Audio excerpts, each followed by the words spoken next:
The Ludwig von Mises Institute presents The Libertarian Tradition, an audio series with Jeff Riggenbach. In the 1640s, when outright civil war came to England, with a royal army headquartered in Oxford fighting a parliamentary army headquartered a mere 50 or 60 miles away in London, it suddenly became possible to think all sorts of things that had previously been considered unthinkable. The king was the divinely mandated representative of God on earth, after all, and yet here he was being defied and warred against. True, he was being warred against by Parliament, which liked to think of itself as representing the people, but this way of looking at things would not withstand close scrutiny. The majority of the people couldn't even vote in parliamentary elections. Neither was it exactly true to say, as Harry Elmer Barnes did in his 1947 Survey of Western Civilization, that Parliament represented the interests of the commercial or mercantile middle class, the bourgeoisie. It would be closer to the truth to say, with H.G. Wells writing in 1920, that Parliament represented the interests of the private property owner, both the owners of the great hereditary estates who sat in the House of Lords, and the businessmen and professionals who sat in the House of Commons.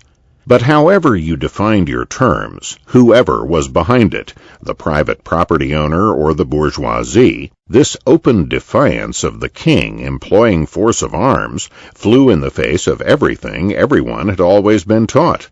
It made you wonder what else that everyone had always been taught might turn out on closer examination to rest on a less secure foundation than one had always been led to believe was there.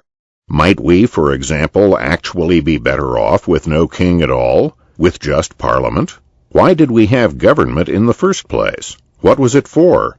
Murray Rothbard described the situation succinctly in his Austrian perspective on the history of economic thought. The turmoil of the English Civil War, he wrote, stimulated radical thinking about politics. And the most radical thinkers of all in the 1640s were the levelers. Rothbard calls them the world's first self-consciously libertarian mass movement. They worked out a remarkably consistent libertarian doctrine, upholding the rights of self-ownership, private property, religious freedom for the individual, and minimal government interference in society. The rights of each individual to his person and property, furthermore, were natural. That is, they were derived from the nature of man and the universe, and therefore were not dependent on, nor could they be abrogated by, government. And while the economy was scarcely a primary focus of the levelers, their adherence to a free market economy was a simple derivation from their stress on liberty and the rights of private property. The economy was not a primary focus of the levelers because they had what today we would call civil liberties issues of a particularly compelling sort, clamoring for their attention and not willingly taking a back seat to what seemed far less urgent matters of commerce and trade. Consider the career of the man who was far and away the best known of the levelers, John Lilburne, who was born in London sometime in the second decade of the 17th century.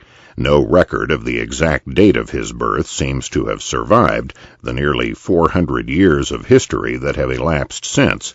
Though his parents were minor officials in the royal court of King James I, Lilburne himself was never overly respectful toward the divinely mandated representative of God on earth. He was barely out of his teens before he began spending a lot of his time with people of what the king and his courtiers would have regarded as a distinctly unsavory type. There was William Prynne, for example. In his book The Triumph of Liberty, Jim Powell describes Prynne as a Presbyterian lawyer who had published many attacks on the Church of England, for which he was fined. But the fines were the least of his troubles. As Powell tells the tale, Prynne also was disbarred as a lawyer, condemned to life imprisonment in the Tower of London, his ears were hacked off, and his cheeks were branded with the initials S.L. for seditious libeler. There was also a physician, Dr. John Bastwick, who had his ears cut off for criticizing Church of England officials, and who had introduced young John Lilburne to Prynne. It can come as little surprise when Powell tells us that the government considered Lilburne a potential troublemaker for associating with these people. He didn't remain a potential troublemaker for long, however. He soon realized his potential. Over the course of the roughly 20 years of Lilburne's public career, from the late 1630s to the late 1650s, he wrote and published 100 or so political pamphlets.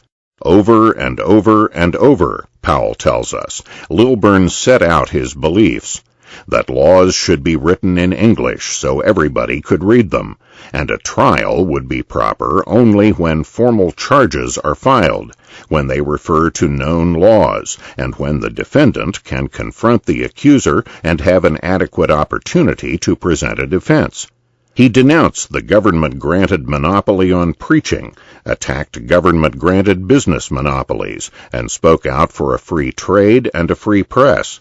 He observed that the longer politicians remained in Parliament, the more corrupt they became, so he called for annual parliamentary elections and universal male suffrage.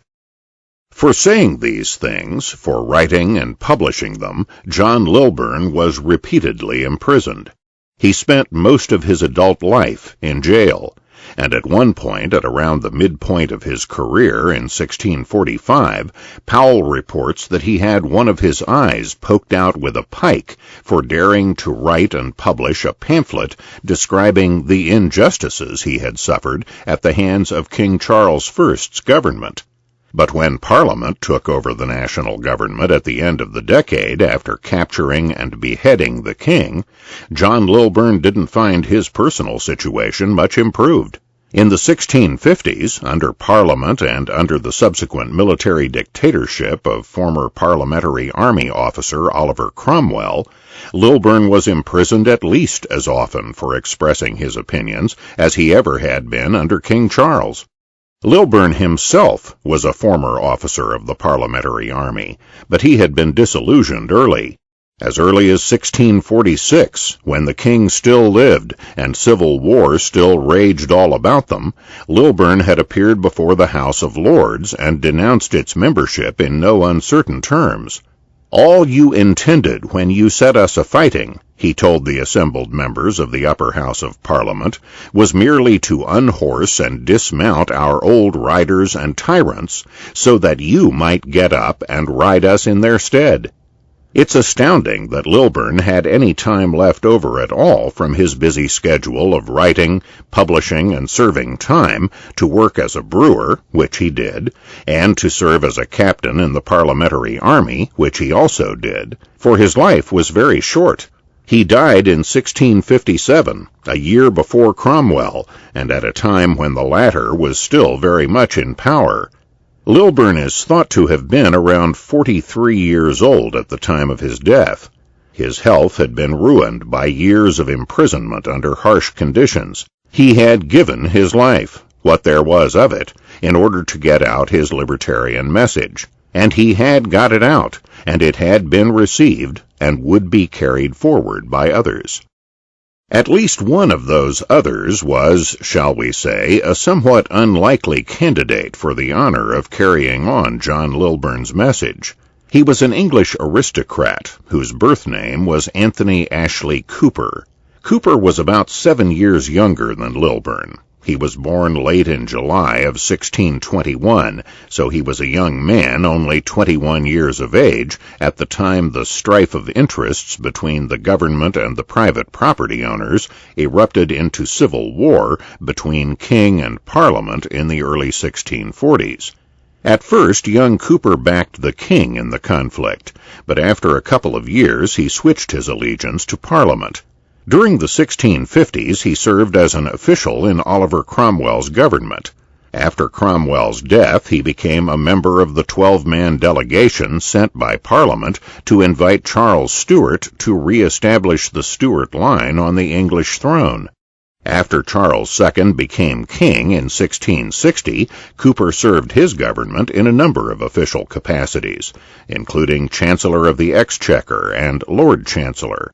It was one weekend at Oxford, during his years as Chancellor of the Exchequer, that Cooper met a young physician and scholar, 11 years his junior, named John Locke. Now, before I get sidetracked on Locke, consider Anthony Ashley Cooper's career so far. Not a particularly promising one, would you say? A young man is briefly a royalist, then, once he sees who is more likely to win the Civil War, a partisan of Parliament. In his 30s, he serves the Commonwealth government he helped to create. Then, in his 40s, he becomes a royalist again, helping to bring back a king who immediately rewards him with high position. Is this not merely the tale of a young man who knows which side his bread is buttered on, and who contrives always to be on the winning side in any conflict over who will govern? Yet Murray Rothbard portrays Cooper very differently in his Austrian perspective on the history of economic thought. Rothbard rehearses the well-known basic facts of John Locke's biography, born in 1632, the son of a country lawyer who, like John Lilburne, served as a captain in the parliamentary army during the English Civil War.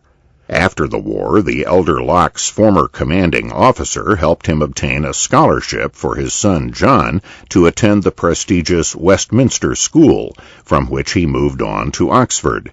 At Oxford, he studied classics, and after obtaining his master's degree, joined the faculty, teaching Greek and rhetoric. He then took up the study of medicine and became a physician, largely, as Rothbard notes, in order to stay at Oxford without having to take holy orders. But much as he liked Oxford, both the town and the campus, Locke willingly left it after 15 years, at the age of 35, to take up residence in the London home of Anthony Ashley Cooper, where he assumed new duties as personal physician to Cooper's family, tutor to his children, and secretary, advisor, and ghostwriter to Cooper himself.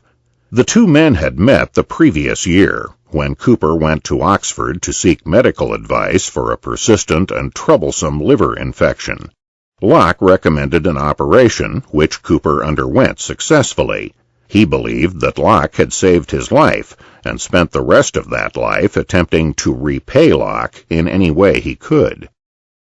Now, when the two men met in 1666, Locke was not without political opinions, and the political opinions he held were of a sort one would think would appeal to a high official in the king's government, as Cooper was at the time. At Oxford, Locke had insinuated himself into a group of scholars devoted to the ideas and political preferences of Francis Bacon, a royalist who had served as Attorney General and Lord Chancellor under James I. Rothbard writes that Locke and his colleagues enthusiastically welcomed the restoration of Charles II, and Locke's colleagues successfully prevailed upon the newly restored king to personally order Oxford University to keep Locke as medical student without having to take holy orders.